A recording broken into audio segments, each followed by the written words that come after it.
Unfortunately for consumers, I think in many cases, they're not going to be able to really benefit from some of these products, and they're spending their good, hard-earned money on them. And so that's what I saw it as a big opportunity. Those are the big lessons. You've got to do right by the consumer. Do right by the consumer, they'll come back, and your business grows. Welcome to the My Future Business Show, where we get you in front of your best audience and keep you there. Not only are we interviewing the biggest names in business to help you become even more successful, we're inviting you to book your spot on the show to help you grow your business. So at the end of the call, make sure you fill in the interview application form at myfuturebusiness.com/interviews. Hello, and welcome back to the show. My name's Rick Nusky. I'm your host, and I just like to take a second to pause at the start of each call to say thank you so very much for all of your support. It makes a great deal of difference knowing that you're getting some value out of the show. So if you're new to the show here today, you're in for a treat because I'm on the line with the wonderful John McDonagh. Welcome to the show, John. Thanks, Rick, and thanks for having me. Absolutely. Look forward to talking with your audience. Absolutely. It's a real pleasure to have you here. You're now obviously the president and CEO at Next Evo Naturals, and we're going to be talking about that business in some detail, but it's customary for us, John, to spend some time learning a little bit more about you, I guess more of your private life, your hobbies, things you like to do before we sort of pivot into that. So where are you calling in from today? Yeah, sure. So I'm in the suburb of Philadelphia, Pennsylvania, and I actually grew up in Long Island, New York, so kind of a northeast coaster in the U.S. Tell us about life growing up. What can you recall of it? Actually, I really enjoyed my upbringing. So I grew up in Long Island, as I mentioned, surrounded by water. Yep. North Shore is Long Island Sound, South Shore is the beach. So a lot of things surrounded by just water activities, I guess, as you say. And one of the things, kind of a misnomer a little bit about Long Island is people think about it as this very densely populated area. And my parents had actually purchased a place with a few acres of land. So it was actually kind of a nice rural upbringing. I enjoyed a lot of different things, all kind of classic U.S. sports. Yep. But as I mentioned, got a chance to dabble into the water activities. And then it's interesting, I have a couple brothers that are very different. So I'm the third son. I actually have two other brothers and sisters. One is very academic focused and into sports. The other one was more of like an engineering and car enthusiast. And so I've kind of adapted both elements of my brothers and enjoyed playing sports. And I also enjoyed working on cars and breaking them down and building my own, which is what I did. Oh, wow. When I was just a teenager. Yeah. Yeah. What sort of cars? So these were all, I guess at the time I was growing up, was a teenager, was the late 60s kind of pony car and muscle cars were popular, like Camaros and Mustangs. So I actually was able to build one 1967 Mustang out of two cars. Oh, excellent.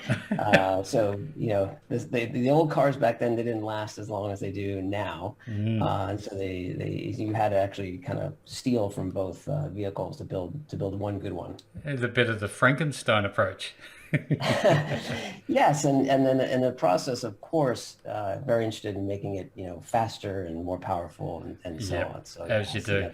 Now, when you were growing up, you're on acreage, as you mentioned. Did you have any pets in your life growing up? Sure. Great Labrador Retriever. Beautiful dogs. Yeah, beautiful dog, great. And again, in the water, you'd throw a stick out there, and she'd go get it. She's gone. Yeah, and bring it back. So it was nice, very nice. And then we also had like this cat, and because of the area we grew up in, you had to be a warrior to go out at night. You had to fend off possum and raccoons and all those sorts of creatures. So he lasted a good bit in those surroundings. It was pretty impressive. In his environment. Now, I know that as a president and CEO of an organization such as yours, you would be very busy. But when you do have some time to relax, what do you do with yourself? Do you like a movie? Do you like listening to music? What's your thing? Yeah, right now it's I do watch a lot of shows. My wife and I enjoy doing that, and I have taken up during the pandemic, one of the things that everyone was searching for is what do you do? I used to go to the gym quite often, but decided to join, probably like a lot of people, the local golf club, which is about a half mile from my house. Ah, So that can keep you busy. It can frustrate you. It can challenge you. are you as good And as then, me? but Are it, you, you like coring the holes? yeah, yeah, but it's also it's a nice walkabout with with your friends as well, right? So it's a Yeah. nice social environment as well. Yeah, I do like that. I do like the fact that you value a bit of relaxation. I've played a bit of golf, and I understand exactly what you mean. Some of the best conversations and some of the best ideas come from having a conversation on the golf course, don't they? Yeah, they absolutely can. I know I've got a few friends that um, they're a bit entrepreneurial. So they're a lot of times they're coming up with like, hey, we're smart people. We should put our heads together. What's what should we what should we do? What should we build? We've got some resources at our means. And so one gentleman in particular is always interested in the big idea, right? So Mm. it's good. So do you value mentorship? You surround yourself with people that are obviously entrepreneurial spirited. What do you personally have a mentor, or how do you learn? What's the best way for you? Yeah, it's interesting. I was really fortunate. And we'll probably talk about some of my early career, but I worked at a company, Johnson and Johnson, for a number of years. Mm. And when I actually switched careers from accounting finance into marketing. And when I did so, there was one particular gentleman that joined the company at the time, and he didn't know, I was an accounting guy. And so,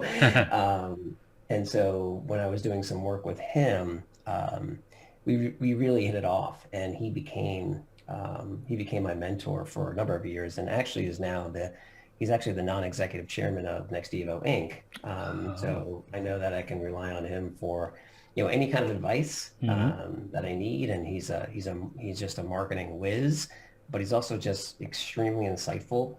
So it's great to have someone like that. And he's guided me, along my journey, first at Johnson& Johnson, and then even kind of connecting back and getting involved with Next Evo. Yeah, that's wonderful to build real relationships, not cursory level relationships, ones that you can truly trust. So fantastic. Now, I'm wondering, when you looked at the world through an entrepreneur's eyes for the very first time, what did you see? Do you recall ever in your younger years going out washing cars? What did you always have this entrepreneurial spark about you? It's interesting. I'd say in my, kind of what I mentioned earlier around doing the things like my hobbies, like you said, like the building the car and doing those Mm. things. Those are more my entrepreneurial side. It was interesting. My father worked for in the defense industry for a company, and he was there for over 25, probably pushing 30 years at one company, a number of different positions. And interestingly enough, when I joined Johnson& Johnson, I joined right out of college, and I was with the company until just a few years ago. Wow. Now, yeah, and so it's funny. I didn't have the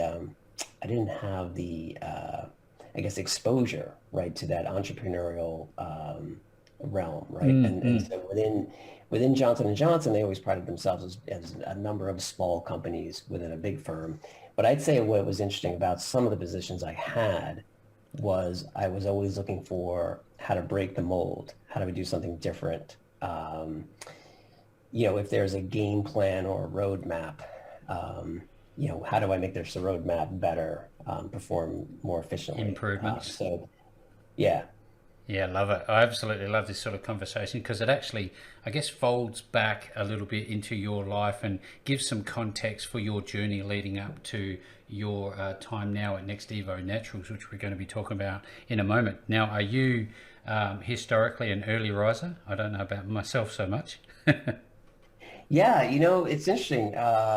Not typically. No. However, when I do find myself, Rick, and it's interesting how you asked this question because what I find is when I do rise early, and those are some of the most focused times of the day. And so, unfortunately, I've always been kind of more of that night person. Yeah, yeah.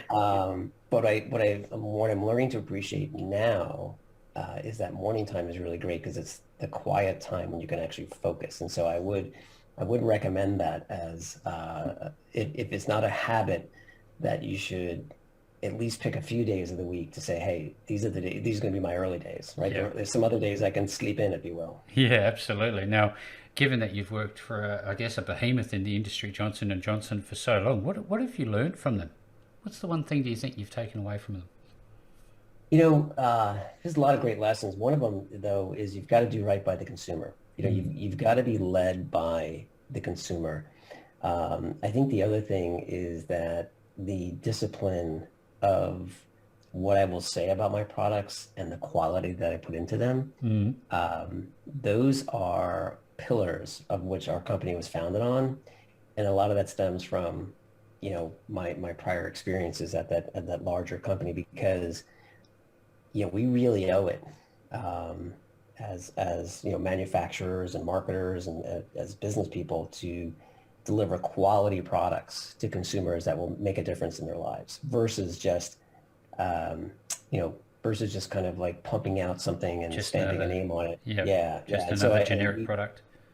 we take a lot of pride in how we formulate our products, and as we get more into discussion, you learn about a little bit about that. But I was actually surprised that how I guess fairly poor quality products are out in the market, and unfortunately for consumers, I think in many cases, they're not going to be able to really benefit from some of these products, and they're spending their good, hard-earned money on them. And so that's what I saw it as a big opportunity. Those are the big lessons. You've got to do right by the consumer. Do right by the consumer, they'll come back, and your business grows. Now, there's something that's on my mind. You said you moved from finance through to marketing. That's a significant shift from one side of the realm to the other.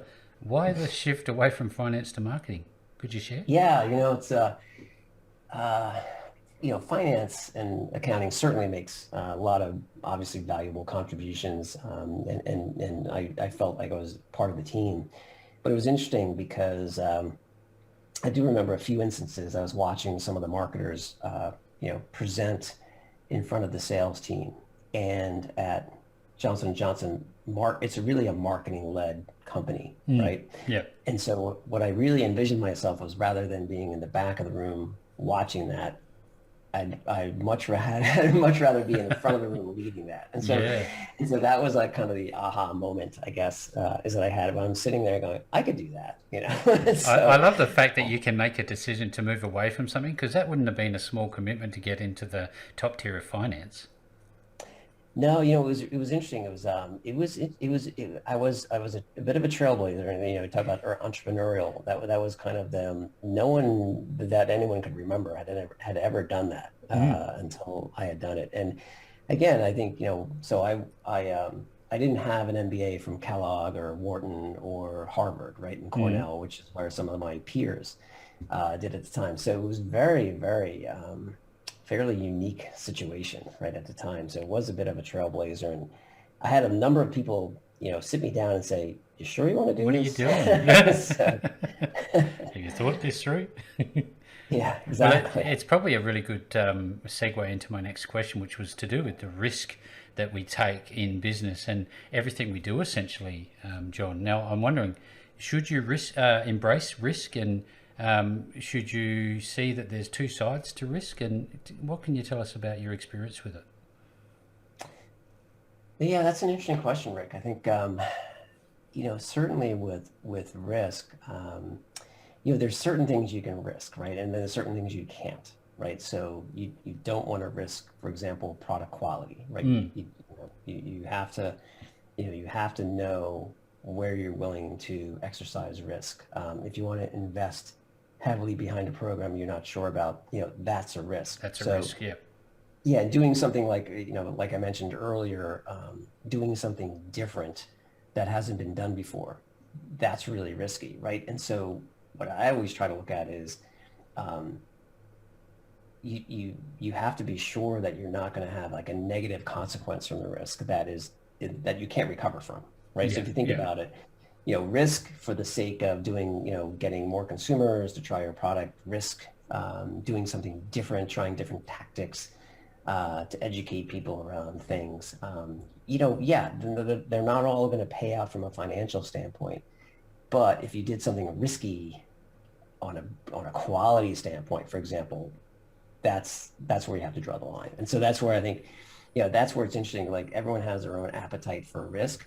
Money is one thing, but you know, the health and Yeah. well-being of consumers is a whole nother, and also of your reputation, right? You don't want to do something that's going to risk your reputation. No, absolutely not. You talked about risk appetite, and that's something I learned some years ago, and I think it's a really great reflection of where your mindset is around the products that we're just about to talk about. But before we do you value lifelong learning, and how do you learn the best? Yeah. Again, another really interesting question. I'm a big reader. So I will devour lots of materials. A lot of it's really more like periodicals Mm-hmm. versus large books and things like that. Because Mm-hmm. I think like a lot of people, I like my information more. And I Bite hate to say, size. I won't say sound bites, but I'll say like small portions, right? And Yep. so Yep. I think sometimes books for me many times can get repetitive. And Yep. so, like chapter one, here's Yeah. There you go. so yeah. But I will also observe a lot of things too. I'm constantly asking questions, I think, which is a way that I learn. Um, Constantly reading, constantly trying to put myself into the position of the other person, like the expert, and try Yep. to see it from their eyes, but then also say, what is the meaning of this, right? When you're looking at, like, for example, clinical studies, I'm not the world's best scientist, but I think about what's the implications of this, Yep. on my company, on the consumer, on our products. And so, what does this mean for somebody? But there's a lot of great, I think, learning just by asking questions, Rick, right? Yeah. Absolutely. Absolutely. I do you enjoy an audiobook? I'm an audiobook fan myself. It's really interesting. I enjoyed a few of them. And I was reading a book, and then um, we tried the audio version of it. I didn't like the read. No, the So narration. I didn't think the reader was doing a good job of like the character. And so I just turned it off. I couldn't read it. And Didn't grab the you. interesting thing, Rick, is another kind of like, I'd say, piece of me. I like to do a lot of kind of like mimicking of voices. And so when I read a book, I actually read it like I'm in character sometimes. Oh, wow. So yeah. Hearing someone else trying to interpret what I would have already interpreted for like, 80 pages, I couldn't get into it. Couldn't It was do really, it. Now, I think you touched on earlier reference to superpowers. What do you think yours is? oh boy, um, a superpower. I don't Yeah. know if What I do you do best? have. Uh, I think just challenge status quos. I think that, just flipping things on its head. A lot of times I'm looking for an outcome versus, I think versus here's the 10 things how to get to the outcome. Mm-hmm. I like to kind of flip it around and say, how do we get X, right? And so I do like to challenge kind of the status quo, how things are done. That's Yeah. excellent. I'm loving this call because it gives some really important context for our listeners because they are on the line and they're listening and I think there's a lot of value in sharing the more personal side before we get into the nuts and bolts of the call because at the end of the day, business fundamentally doesn't change all that much, but the people behind it do. Now, tell us about a little bit about your journey starting a business. How's that been for you? Yeah, I'd say it was definitely a challenge, which is when we actually founded the company, we were just a few months into COVID. So, a lot came with that, right? It's been good fun, hasn't it? Um, yeah, yeah. And so, a development program that should have taken, 9 months takes, 18 months, right? Yeah. Things of that nature. So those were definitely challenges that we had, but it was interesting because, Rick, one of the things we had first set out to do was find a company doing something really, really well that we could invest in, not like just necessarily from this creative, creating a company standpoint. And what we found was in this space in particular, like CBD and the supplement category, was we really couldn't find someone that we felt had something that was differentiated, something that was special. and someone who was doing something in a quality way that wasn't asking some like ridiculous amount of money for it when they Mm. didn't have a whole lot really behind it, right? Yep, So yep. it was interesting when we started the journey. I wouldn't say we were forced into the journey, but we said, hey, let's, we kind of had this epiphany of why would we give someone else money and then, participate in this? Why don't we just start this up and from scratch? I think we'd be better off. And that's how it started. Yeah, wow. Thank you for sharing. Now, I love to talk about value propositions. You've talked about quality as a value proposition, presumably. And what other value propositions are involved with your organization, Next Evo Naturals? Yeah, so one of the things is we're always going to be evidence backed, right? And so one of the things we recognized early was that there's a lot of really great natural products, right? And CBD is one of them, and there's other supplements as well. But what we recognized was that CBD, like other molecules, just because they're natural, doesn't mean they get into your system very easily. They're not readily absorbed by your body. And Mm. so trying to get the benefits from CBD and other natural supplements is not as easy as you would think. And so one of the things is, definitely quality, being consumer led, and then also making sure that we had the science and the evidence behind us to ensure that we had something that was going to serve in that value proposition, right? So make sure that we had a robust plan. We Mm. knew that we wanted to have evidence really at every step of the way. Yeah, it seems to be a common theme, the evidence base, the science behind it, the quality, and I can see a pattern forming here. Is this what you've referred to as your smart sorb? Can you tell us a little bit about that? Yeah, sure. It's a great question, and thanks for asking, Rick, because, as I mentioned, there's a lot of natural products, right? And there's CoQ10, which is not an easily absorbed molecule. There's curcumin, which is another one very tricky, molecule. It's not very tricky, but difficult sometimes to get it absorbed into the body. And CBD is no different. CBD is what they call a lipophilic molecule. Mm. It's not really water soluble, right? It kind of resists being absorbed by our bodies, which are primarily water, right? And so the molecule itself is not readily absorbed by the body. And so SmartSorb is a technology that, it's emulsion based, but there's a lot of art and science behind this technology because it's not only an emulsion, but it uses specific emulsifiers. So there's a specific particle size we found absorbs best. And then there's like a fingerprint of the emulsion so that we can make sure that we make it every time the same way to ensure that consistent dosing of someone Mm. for Mm. someone Yep. and then that consistent experience.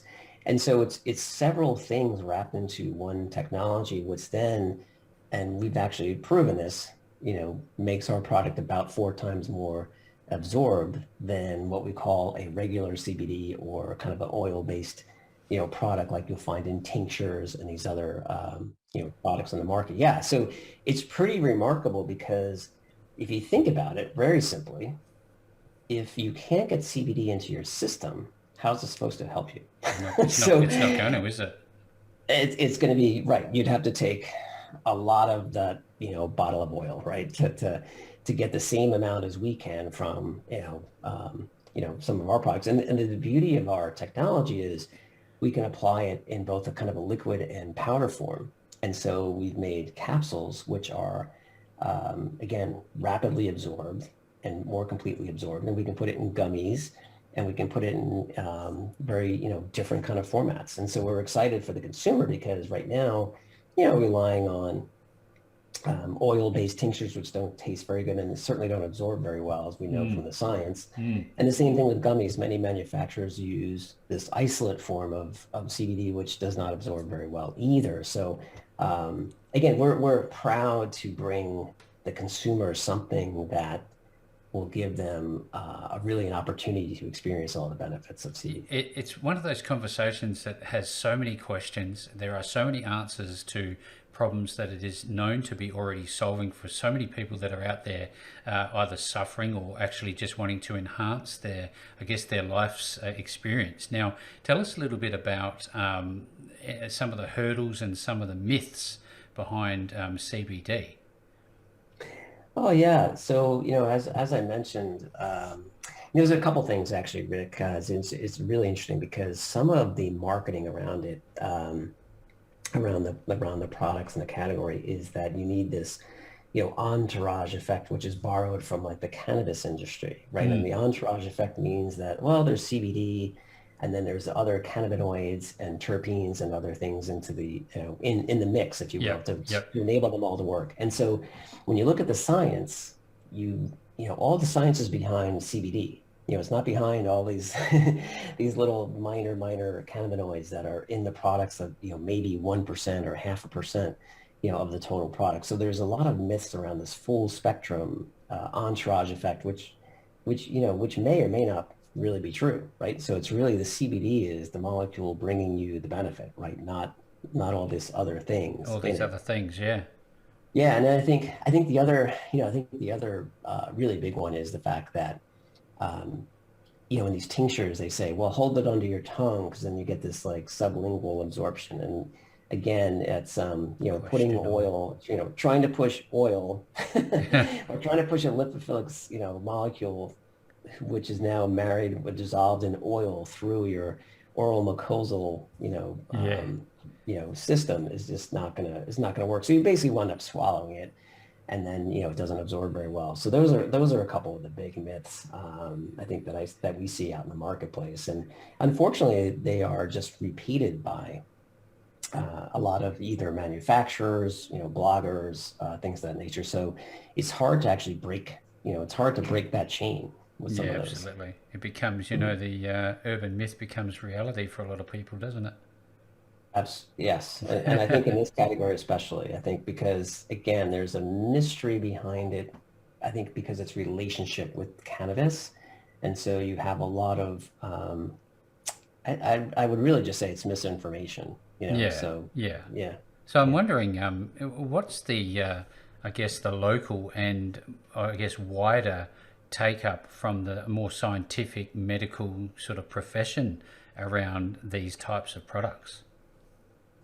So it's interesting, Rick, because we all know there's Epidiolex, right, which is on the market as a prescription drug for rare conditions of epilepsy and Yep. kind of rare populations, right, of children, right? And so we know there's definitely science behind that. What's great about it now, since in the U.S. The Farm Bill was signed in 2018, there's a lot more research going on around it. And we've been working with some great medical advisors, Dr. David Chernoff, and now Dr. David LaFell from Yale in dermatology. And so we're looking at some of the benefits, particularly in the areas of like stress, stress and anxiety, and then Mm. also around the areas of inflammation. And so when you look at those areas, there's clearly some benefits. Some of the keys now is understanding what are the right dose levels. Yeah. Yeah. Yeah, and then what is that activity and how you measure it versus other, potentially other products out there that do similar type of things. So I think the science is that there's absolutely strong indicators of good evidence, but Mm. now we just got to continue to make the science even better. Yeah, fantastic. It's certainly not a new thing. I mean, there's lots of states across America that have already made it legal, and for other types of applications, not so much your own. Now, I'm wondering, is your product more local? Who do you serve? Yeah, so we definitely have a national audience. Like as you mentioned, it's interesting in the United States is that so there's, cannabis, which is, marijuana, medical marijuana, and Mm. recreational marijuana. I think that's now legal in the US in about, I think it's over 17 states, but it's actually a large part of the population in Mm. terms of where people live. Yep, Because you've got states like California and New Jersey just, the larger approved ones. it. New York approved it. Yeah. So there's some big states that are doing it. CBD, it's interesting. CBD is starting now to follow cannabis from uh, the states are putting in legislation to have it sold as a dietary supplement versus a drug. The FDA makes it very challenging in the US Mm. because once they Mm. declare something a drug, it's hard to have it as a drug and a dietary supplement. Yeah, So, yeah. so it's a little bit of a challenge there, but many states you see are putting in their own kind of legislation and regulations around selling CBD as a dietary supplement, Mm. as well as, topical products and things like that. So I know that there's, would you, predict in the future that this type of product would go worldwide? Because I know that there are people, across the world that are, suffering or looking to enhance their lifestyle. Um, would this be something that you'd be considering going global? Oh, I think it would be, Rick. I mean, I think I know, for example, like the UK has some novel food legislation and guidelines, right, that they've enacted. Australia is actually another country, right? So your own Mm. Australia that Yep. has legalized it fully across, for use as a dietary supplement. And they put parameters around how much, right? The amount that you should take a day, or what is deemed then a dietary supplement. I think in Australia it's up 150, 170 milligrams per Milligrams. day, Yep. right? So you're not talking about these like massive Massive prescription quantity. doses, Yep. which, yeah, yeah. So I think there will be a day. I think once, especially, when people, one of those other myths I should have mentioned was that, oh, CBD is the same as cannabis, it's the same as marijuana, it's going to get you high, right? So No, that's not at another all. That's another one of those myths that, unless you're educated, you might not know the difference. And, No. I've had my own friends say, "Oh, you're selling that stuff, right? Wow, Uh, yeah, and I think it's moved forward from the days of the hippie reflection that it used to have. I don't think it's even near that anymore. Would you agree?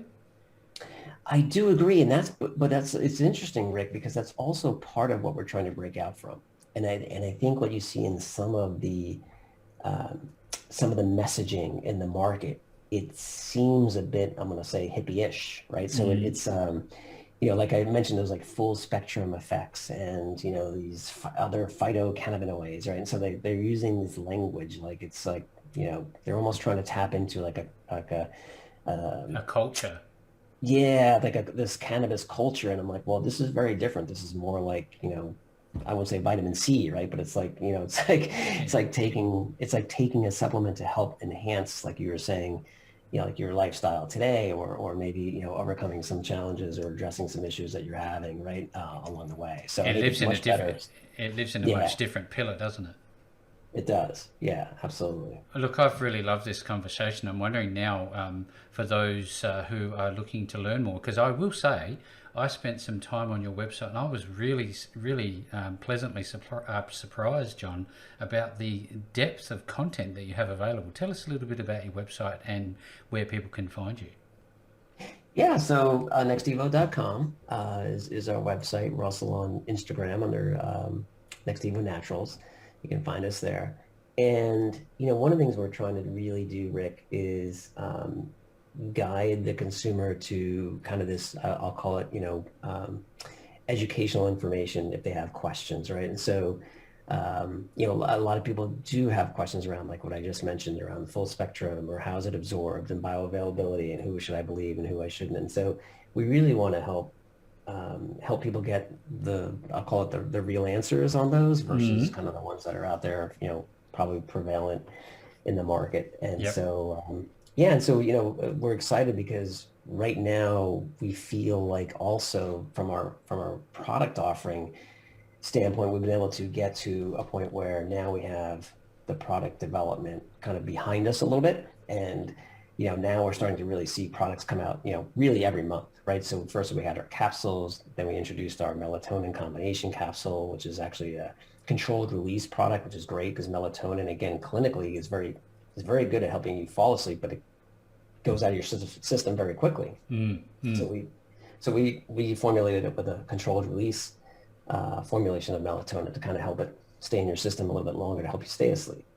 But there's a number of products like that we've got coming out now in terms of we've got an ashwagandha product marketing very soon. We'll have another new product. So every few weeks or every month or so, we continue to launch now new products, which we're really excited about now that we're kind of over, I think, some of the COVID hurdles we had earlier. Yeah, wow. What a conversation I've had with you today, John. This has really just skimmed the surface of what's happening with Next Evo. And if you're on the call today, you want to learn more, visit nextevo.com. As per normal, I will be providing the link below this post. No matter where you will see it, you will see the link back to Next Evo and John and his wonderful team doing some great work over at Next Evo. And with all that being said, John, thank you so very much for joining me on the My Future Business show today. Rick, it was a great pleasure to join you today, and thank you for all your really great questions. Appreciate it. Thanks for joining us today. If you enjoyed the call, then make sure to subscribe, leave a comment, share us with your friends, and book your spot on the show at myfuturebusiness.com/interviews. And if you're looking for solutions that will help grow your business, then visit myfuturebusiness.com/shop.